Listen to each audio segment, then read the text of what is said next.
The ship was dying, and everyone on board knew it. Senior researcher Kethira stood at the observation window of the Velthari vessel Luminous Thread. Her 4 eyes watched the swirling chaos outside. A dying star burned orange and red on one side. On the other side, nothing. Pure darkness, a black hole that ate light itself. Between these two monsters, her ship floated like a leaf caught between 2 rivers. They called this place the Maw of Silence. Scientists had studied it for centuries, from a safe distance. No one had ever been foolish enough to come this close. But the Luminous Thread was not foolish. They were unlucky. 3 days ago, their quantum drive had exploded. Not a small failure, a complete destruction. The engine that could bend space and carry them across the stars was now melted metal and broken dreams. Without it, they could not escape the gravitational pull of this terrible place. Kethira turned away from the window. Behind her, the command center buzzed with quiet activity. Her people moved with purpose, but she could see the fear in their movements. Velthari were tall beings with silver skin and 4 arms. They were known throughout the galaxy for their calm nature and logical minds. But logic could not save them now. Senior researcher, said Navigator Pelix, approaching her with a data tablet. The power reserves have dropped another 2%. At current usage, we have 18 standard cycles before life support fails. 18 cycles. In human time, that was roughly 15 days. 15 days of air. 15 days of heat. 15 days of hope that grew smaller with each passing hour. And the hull radiation? Kethira asked. Pelix hesitated. That hesitation told her everything. The star's radiation is increasing as it enters its death phase. Our shields are holding, but they are draining power faster than we calculated. If we maintain shields at full strength, life support fails in 12 cycles. If we reduce shields. He did not finish the sentence. If they reduced shields, the radiation would slowly poison them all. Kethira nodded slowly. How many souls on board? 847, senior researcher, including 214 children. 214 children. Kethira closed her eyes. They had brought families on this research mission because it was supposed to be safe. A simple observation trip to gather data. The children had been excited to see a dying star. Now they might die with it. Have we received any response to our distress signals? She asked. The gravitational distortion scrambles most of our transmissions, Pelix said. But we believe some signals have reached the Concorde. We detected a response beacon 2 cycles ago. Hope flickered in Kethira's chest. The Concorde of 12 species was the great alliance that kept peace in the galaxy. 12 ancient and powerful civilizations working together. If anyone could help them, it would be the Concorde. What did the response say? Pelix looked at his tablet. His 4 arms trembled slightly. They acknowledged our distress signal. They said they would study the situation and respond. Study the situation. Kethira understood what that meant. It meant they were not sure if rescue was possible. It meant they were running calculations and simulations. It meant they were trying to find a way to help. The next 10 cycles were the longest of Kethira's life. She organized her people with calm efficiency. They rationed food and water. They reduced power usage to essential systems only. The children were gathered in the central compartment, where teachers kept them busy with lessons and games. Kethira visited them every day, telling stories and pretending that everything would be fine. At night, when the children slept, she sat alone in her quarters and stared at the stars through her small window. She thought about her own children, now grown and living on the Velthari homeworld. She had sent them a message before communications became impossible. She hoped they had received it. On the 11th cycle, the response came from the Concorde. High Admiral Vorith himself appeared on their damaged communication screen. He was a Korith, a massive being with stone-like skin and a face that rarely showed emotion. But Kethira had studied enough alien species to see the sadness in his ancient eyes. Brave crew of the Luminous Thread, Vorath began, and Kethira felt her heart sink at his tone. No one started good news that way. The greatest minds of the conquered have analyzed your situation. Every simulation has been run. Every possibility has been considered. He paused. The silence stretched like the void outside. The gravitational forces of the Maw of Silence are beyond anything our vessels can withstand. The radiation from the dying star would destroy navigation systems before any rescue ship could reach you. The mathematical certainty is absolute.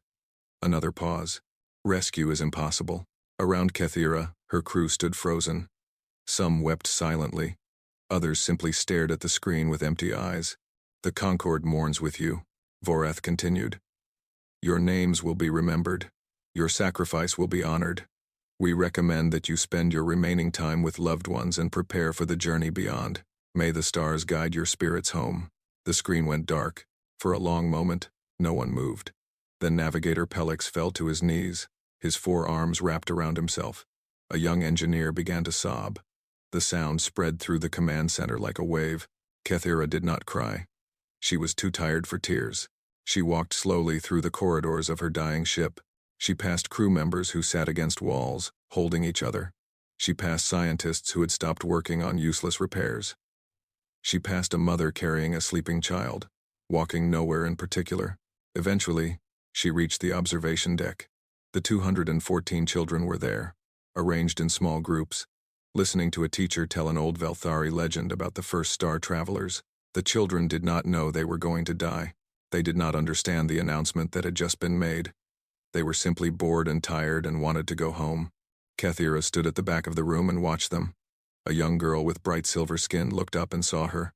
The girl smiled and waved. Kethira waved back. Impossible, the Concorde had said. Rescue was impossible. She supposed she had always known it. From the moment the quantum drive exploded, some part of her had understood that this was the end. The Maw of Silence had claimed them, just as it had claimed every other vessel foolish enough to enter its domain. But still, she had hoped. Hope was a strange thing. It served no logical purpose. It did not repair engines or strengthen shields. It did not bend the laws of physics. Yet Kethira could not let it go entirely. Even now, watching the children who would never grow up, she found herself hoping for something she could not name. In a few cycles, she would have to tell the children the truth. She would have to help them understand what was coming. She dreaded that conversation more than death itself, but not today. Today, they could still believe that rescue was coming. Today, they could still dream of home. Kethira turned off the communication system in her mind. She did not want to think about the Concorde's announcement anymore. She did not want to think about mathematical certainties and impossible odds. Instead, she walked to the front of the observation deck and sat down among the children. The teacher paused her story, surprised to see the senior researcher. Please continue, Kethira said softly. I would like to hear the ending. The teacher nodded and resumed the tale. Kethira leaned back and let the words wash over her.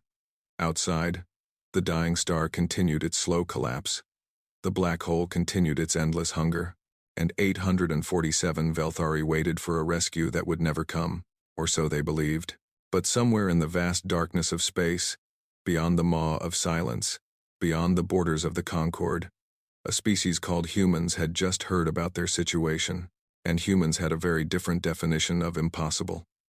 Commander Elena Vasquez was eating a cold sandwich at 3 a.m. when she saw the announcement. She sat alone in her office at Earth Orbital Station Armstrong's Dream. The station floated in quiet orbit around Earth, home to the United Earth Search and Rescue Corps. Most of her team was asleep. Elena should have been asleep too, but paperwork had kept her awake. The message from the Concorde scrolled across her screen in official purple text. She read it while chewing her sandwich. Then she stopped chewing. Velthari research vessel. 847 souls. Trapped in something called the Maw of Silence. Rescue declared impossible by the Concorde of 12 species. Elena swallowed her food and read the message again. She pulled up the coordinates of the Maw of Silence and studied them. She found reports from the Concorde's science division explaining why rescue could not happen. Gravitational forces, radiation levels, navigation failures. She read everything twice. Then she started laughing. It was not happy laughter. It was the kind of laugh that came from deep exhaustion and disbelief. The kind of laugh that happened when something was so wrong that you could not process it properly.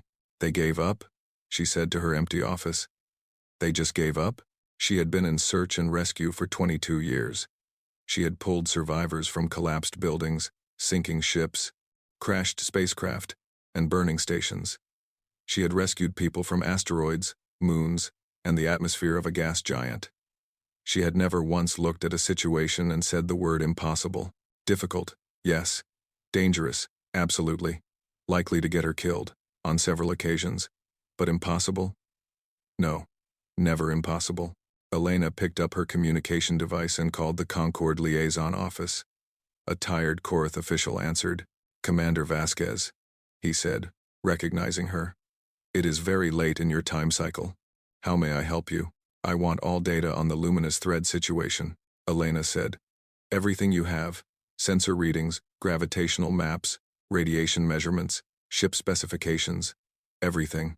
The official blinked slowly. Commander, the Concord has already determined that rescue is not possible. The mathematical models are quite clear. I understand. Send me the data anyway. May I ask why? Earth is not required to participate in mourning protocols. But if you wish to contribute to the memorial, I don't want to contribute to any memorial. Elena interrupted. I want to rescue them. Silence stretched across the communication line. The Korath official stared at her with an expression that might have been confusion. It was hard to tell with Korath. Commander Vasquez, he said slowly. Rescue is impossible. The maw of silence cannot be navigated. Any vessel attempting to enter would be destroyed. Has anyone tried? The simulations clearly show. Has anyone actually tried? The official paused. No. But the simulations. Send me the data, Elena said. Please. 6 hours later, her office was full of people. Dr. Yuki Tanaka was the first to arrive. She was a physicist who had spent her career studying gravitational anomalies. She had gray hair, sharp eyes, and a reputation for solving problems that other scientists called unsolvable. When Elena showed her the maw of silence data, Yuki smiled. Oh, this is interesting, she said. Very interesting. Engineer Marcus Webb came next. He was a big man with rough hands and grease permanently stained into his skin. He had built and repaired more spacecraft than anyone else in the Corps. He looked at the radiation readings and scratched his chin. That's a lot of radiation, he admitted. But radiation is just particles. Particles can be blocked. The question is how. Pilot Jackson Morrison arrived last. Everyone called him Brick, because he flew like one straight through anything in his way. He was not the most elegant pilot in the Corps, but he was the most stubborn. He studied the gravitational maps with a frown. It's like rapids, he said. Like flying through a river of gravity. Currents pulling you this way and that. He traced the patterns with his finger. But rivers have paths through them. You just have to find the right angle. Elena stood at the front of the room and watched her team work. The Concord had looked at this data and seen reasons to stop. Her people looked at the same data and saw puzzles to solve. This was what humans did. They faced impossible situations and asked one simple question. Yes, but what if we tried anyway? Ambassador Threlix arrived at noon. He was a Velthari himself, assigned to Earth to monitor humanity's development. He was supposed to write reports about human culture and behavior. Now he stood in Elena's office and watched humans plan a suicide mission. Commander Vasquez, he said carefully, I must inform you that the Concord considers this effort unwise. Noted, Elena said without looking up from her data tablet.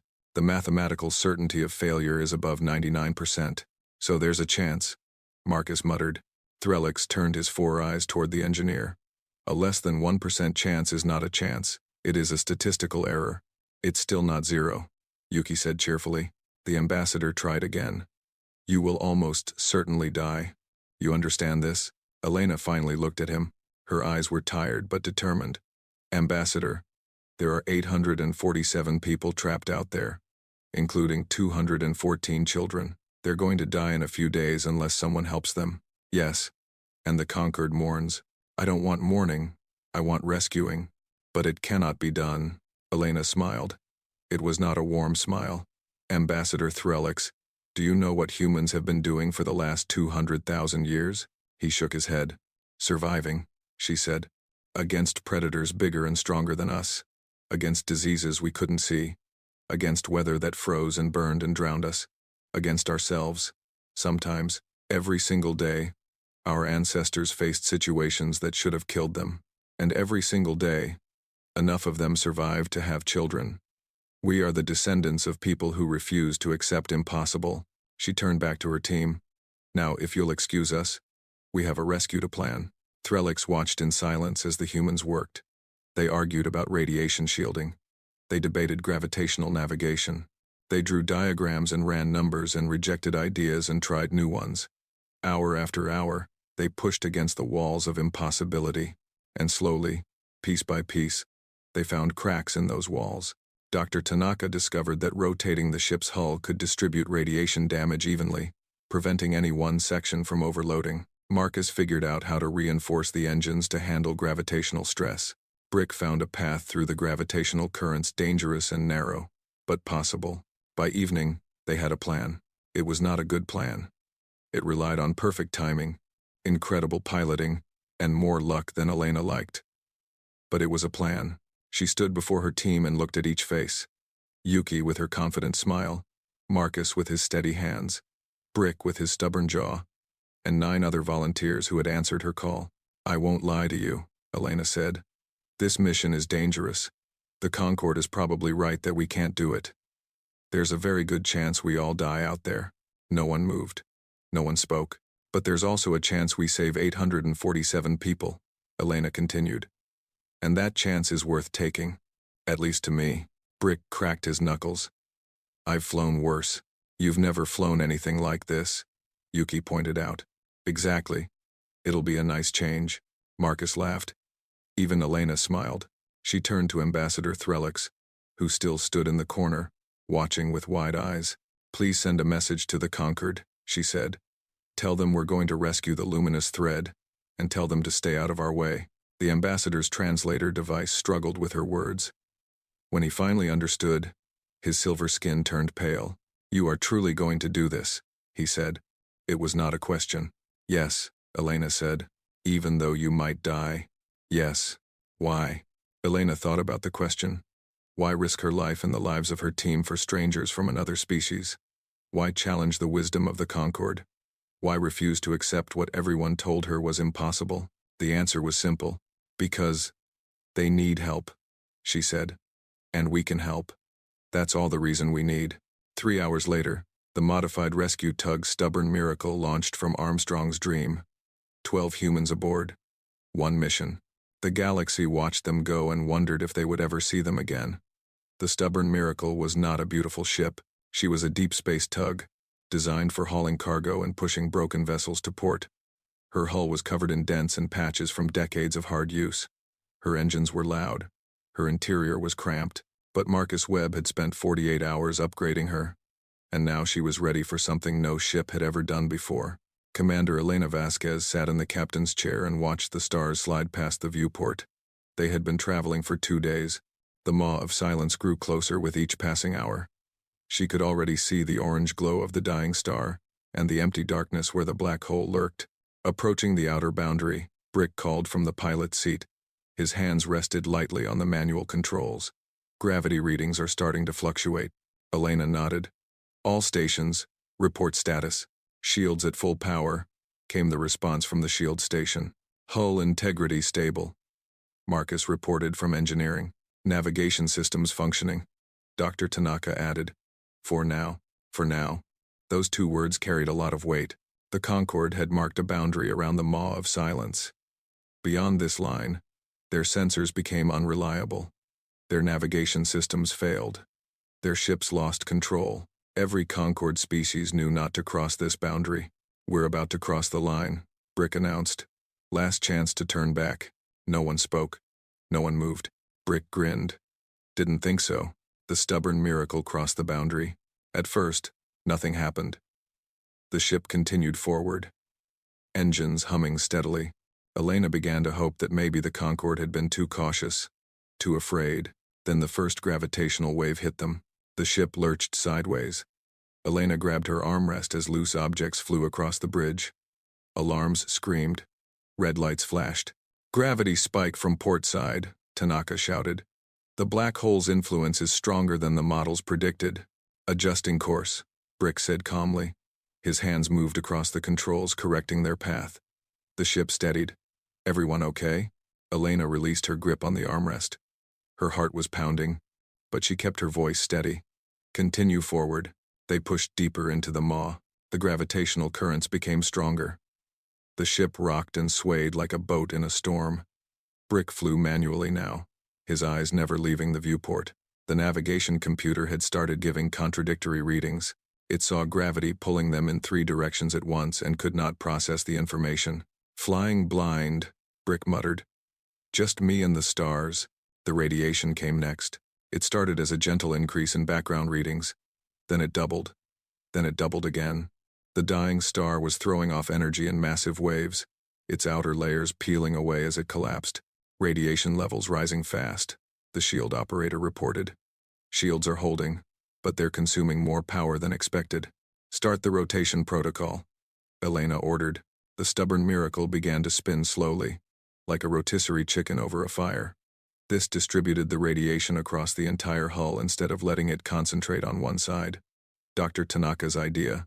It was working, but it added another layer of complexity to an already impossible flight. "I'm flying a spinning ship through a gravity storm," Brick said. "This is either the coolest thing I've ever done or the dumbest. Why not both?" Marcus called from engineering. Brick laughed. It was a genuine laugh, full of joy. This was what he lived for, the challenge, the danger, the chance to do something that no one had ever done. Fear and excitement were the same thing to men like Brick Morrison. Hours passed. The stubborn miracle pushed forward, meter by meter, through the chaos of the maw. Several times, gravitational eddies tried to pull them off course.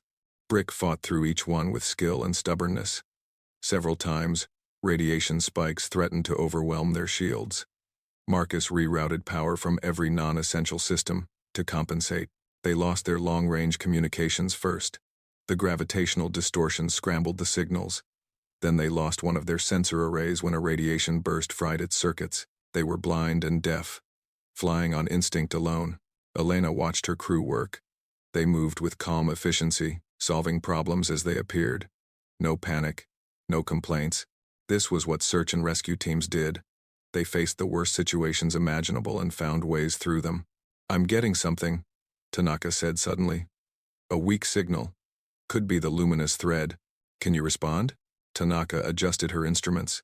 "I can try. The distortion is severe, but I might be able to punch through with a tight beam transmission." "Do it." The message was simple. "Velthari vessel, this is the Earth ship Stubborn Miracle. We are approximately 6 hours from your position. Please respond." They waited. Static filled the speakers.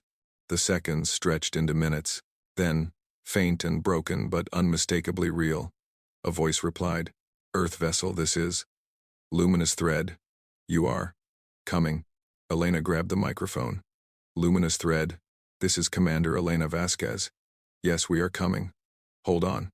We are coming to get you." More static. "Then," the Concord said. "Impossible." "The Concorde was wrong," Elena said. "We're humans. Impossible is just a word to us." Silence. Then so quiet that Elena almost missed it. "Thank you." The connection died. The gravitational distortion had finally overwhelmed even Tanaka's tight beam transmission, but it did not matter. The Velthari knew they were coming. Hope had returned to the luminous thread. 6 more hours, Elena said to her crew. 6 hours and we reach them. 6 hours, Brick repeated. In this mess. Should be fun. The next 6 hours were the most difficult of their journey. The gravitational currents grew stronger as they approached the center of the maw. The space between the dying star and the black hole was twisted and tortured, bent into shapes that defied understanding. Brick flew through it all, finding paths that did not exist, threading needles that had no eyes. Marcus ran from station to station in engineering, holding failing systems together with spare parts, creative welding, and what he called engineering prayers. More than once, critical components failed. More than once, Marcus fixed them with solutions that should not have worked but did. The radiation reached dangerous levels. Even with the rotation protocol, the crew's dosimeters climbed higher and higher. They would all need medical treatment when this was over. If they survived. I can see them, Brick announced. Elena looked up at the viewport. There, floating in the hellish glow of the dying star, was the luminous thread. The Velthari ship was damaged and battered, its hull scorched by radiation, but it was intact. It was alive. Luminous thread. This is Stubborn Miracle. Elena transmitted on all frequencies, hoping something would get through. We have visual contact. We are approaching your position. The response came immediately. clearer now that they were closer. A female Velthari voice. Professional but trembling with emotion. Stubborn miracle. This is Senior Researcher Kethira. We see you. We see you. A pause. I do not know what to say. We believed rescue was impossible. Elena smiled. So did everyone else. But we didn't get that memo. Memo? I do not understand. It means we didn't listen. Humans are good at not listening. Brick brought the stubborn miracle alongside the Velthari ship. The two vessels floated together in the heart of the maw of silence, the place where rescue could not happen. But it had happened. Kethira, Elena said. We need to talk about getting you out of here. Your ship can't move, and we can't carry 847 passengers. We have a plan, but it's going to be dangerous. More dangerous than staying here? Elena considered the question. Probably about the same, actually. A pause. Then, surprisingly, laughter came through the speakers. Velthari laughter sounded like wind chimes, soft and musical. Commander Vasquez, Kethira said. My people have been preparing to die for many days now. We are ready for danger. Tell us your plan. Elena took a deep breath. The hard part was over. Now came the impossible part. The plan was simple to explain and nearly impossible to execute. Commander Elena Vasquez stood in the damaged command center of the luminous thread. Around her, Velthari officers listened with wide eyes. Senior researcher Kethira stood beside her, translating the human concepts that the ship's computer could not handle. We cannot tow you out, Elena explained. The gravitational forces would tear both ships apart, and we cannot transfer all your people to our vessel. We simply don't have the space. Then what can you do? Asked Navigator Pellix. We can push you. Elena pulled up a display showing the gravitational currents of the maw. Dr. Tanaka has identified a current here, flowing outward from the maw. It is strong and fast. If we can get your ship into that current, it will carry you out. Like a river, Kethira said slowly, riding the water to safety. Exactly. The problem is getting you into the current. Your engines are dead. You cannot maneuver. So we are going to use our engines to push you. Pellix studied the display. The angle required. It is very precise. 1 degree off, and we miss the current entirely. Yes. And if we miss, then we try again. And if we run out of time? Elena met his eyes. Then we keep trying until we succeed or we all die together. The command center fell silent. The Velthari looked at each other, processing what this human had just said. She was not offering them a guarantee. She was offering them a chance, and her own life as the stake. Why? Kethira asked softly. Why would you risk everything for strangers? It was the same question Ambassador Threlix had asked. Elena gave the same answer. Because you need help. Because we can help. That's all the reason we need. Kethira was quiet for a long moment. Then she turned to her crew. Prepare the ship for maneuvering. All non-essential personnel should secure themselves in the central compartment. This is going to be rough. The next hour was chaos. Both crews worked together, preparing for the attempt. Human engineers crossed to the luminous thread to help reinforce critical connections. Velthari technicians studied the stubborn miracle systems, fascinated by the alien technology. Despite the danger, despite the exhaustion, there was energy in the air. Hope had returned. Elena found herself working beside Kethira, routing power cables through a damaged corridor. Your people are strange, Kethira said. I've heard that before. You smile when you should be afraid. You laugh when you should despair. Kethira paused her work and looked at Elena with all 4 eyes. Among my people, this would be considered madness. Elena laughed. Among my people, too. But we've learned that sometimes madness is the only appropriate response to an insane situation. An interesting philosophy. It's kept us alive for 200,000 years. When the preparations were complete, Elena returned to the stubborn miracle. She took her place in the captain's chair and looked out at the luminous thread, now connected to her ship by thick cables and magnetic clamps. All stations report ready, Marcus called from engineering. He had worked without sleep for nearly 30 hours. His eyes were red, his hands were shaking, but his voice was steady. Navigation is as good as it's going to get. Dr. Tanaka added, I've calculated the optimal trajectory. Brick has the coordinates. I've got it. Brick confirmed. His hands rested on the controls. 1 shot. That's all we get. Elena nodded. Luminous thread. This is stubborn miracle. Are you ready? Kethira's voice came through the speakers. We are ready, Commander. Our fate is in your hands. No pressure, Elena thought. Just 847 lives depending on us. Begin. Approach, she ordered. The stubborn Miracle's engines roared to life. Slowly, carefully, the human ship began to push the Velthari vessel forward. The gravitational currents immediately tried to pull them off course. Brick fought them with every trick he knew. 10 degrees to port, Tanaka called out. Compensate. Compensating. Brick adjusted the thrust. The ships wobbled but held course. 5 degrees to starboard. Got it. Steady. Steady. We're approaching the current. The gravitational current was invisible, but they could feel it. A pull, like being caught by a wave. The ships began to accelerate without adding any thrust. We're in the edge of the current, Tanaka announced. We need to go deeper. More power, Elena ordered. Engines are at 90%, Marcus replied. I can give you more, but I can't promise how long they'll last. Do it, the engines screamed. The stubborn Miracle shuddered. Elena gripped her armrest as the acceleration pushed her back in her seat. On the view screen, the luminous thread kept pace, pushed forward by the human ship's desperate thrust. Deeper, Tanaka said. We need to go deeper into the current. I'm trying, Brick growled. The gravitational forces were fighting him now, trying to push them away from the current. It was like swimming against a river while carrying another person on your back. Alarms began to sound in engineering. Port engine is overheating, Marcus reported. I'm trying to compensate. Don't stop, Elena said. Commander, don't stop. Marcus did something in engineering. Elena didn't know what, but the alarm cut off. The port engine kept firing. Almost there, Tanaka said. Almost. Almost. Now. We're in the main current. Elena felt the moment it happened. The pull became a push. The universe itself was now helping them move forward. The gravitational current carrying both ships like leaves on a flood. Cut engines, she ordered. Let the current do the work. The stubborn Miracle fell silent. For the first time in days, the ship was not fighting for survival. They were simply moving, carried by the natural flow of space-time toward the outer boundary of the maw.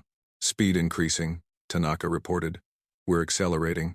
The current is working. On the bridge of the luminous thread, Kethira watched her displays with wonder. They were moving. They were actually moving toward safety. The impossible rescue was happening, but it was not over yet. Gravitational turbulence ahead, Tanaka warned. The current gets rough before it exits the maw. Rough was an understatement. The turbulence hit them like a hammer. Both ships shook violently.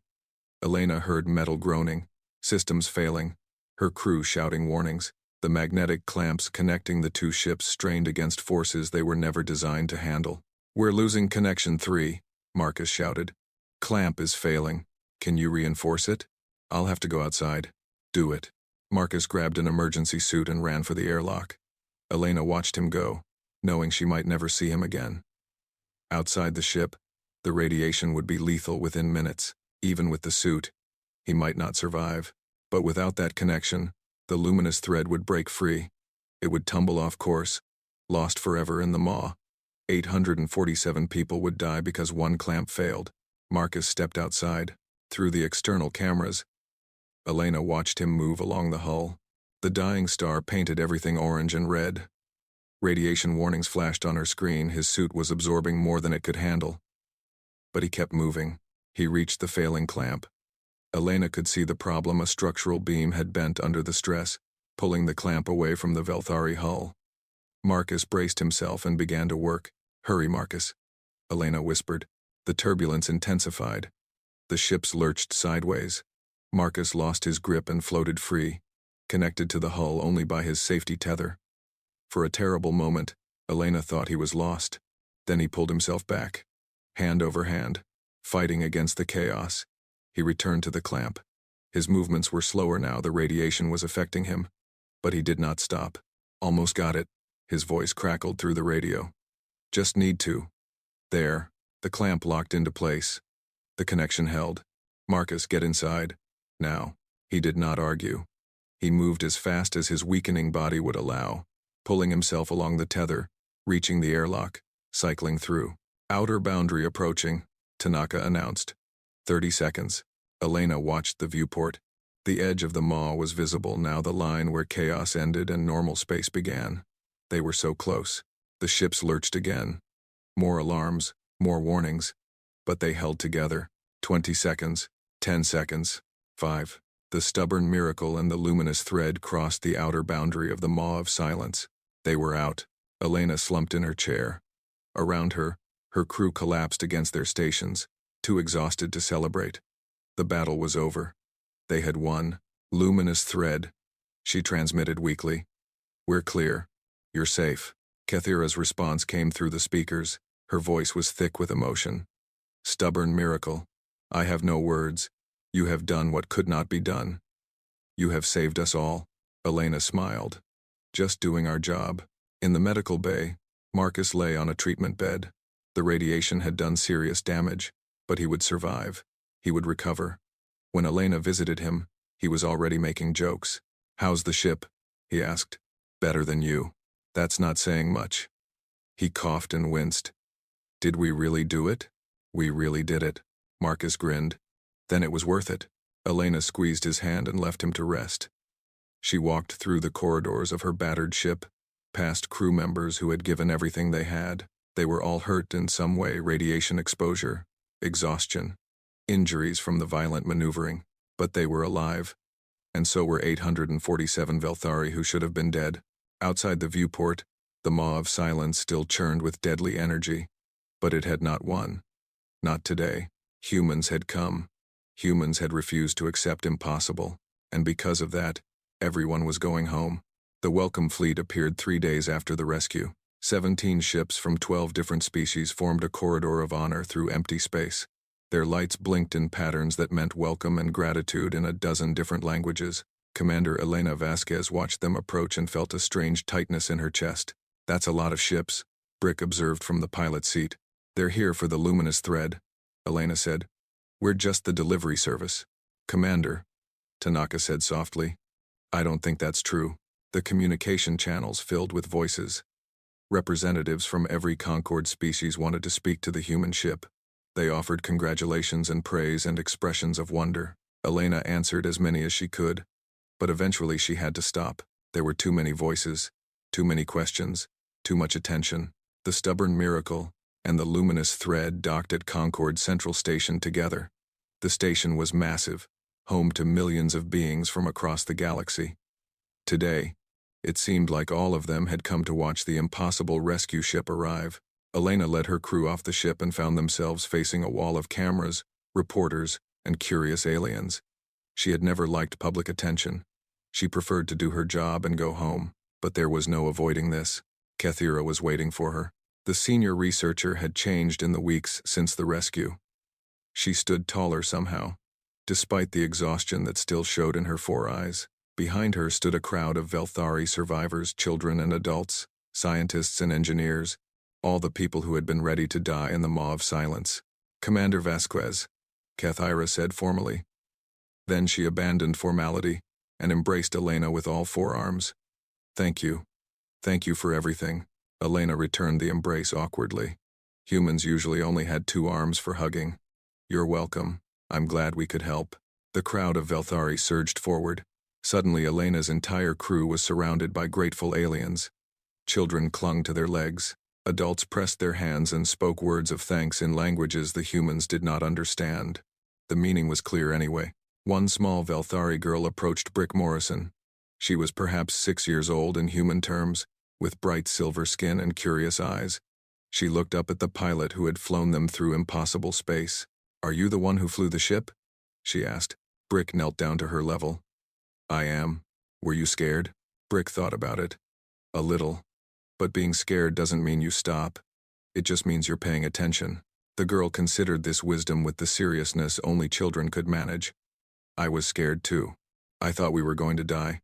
But you didn't." "No." She smiled. "Because you came."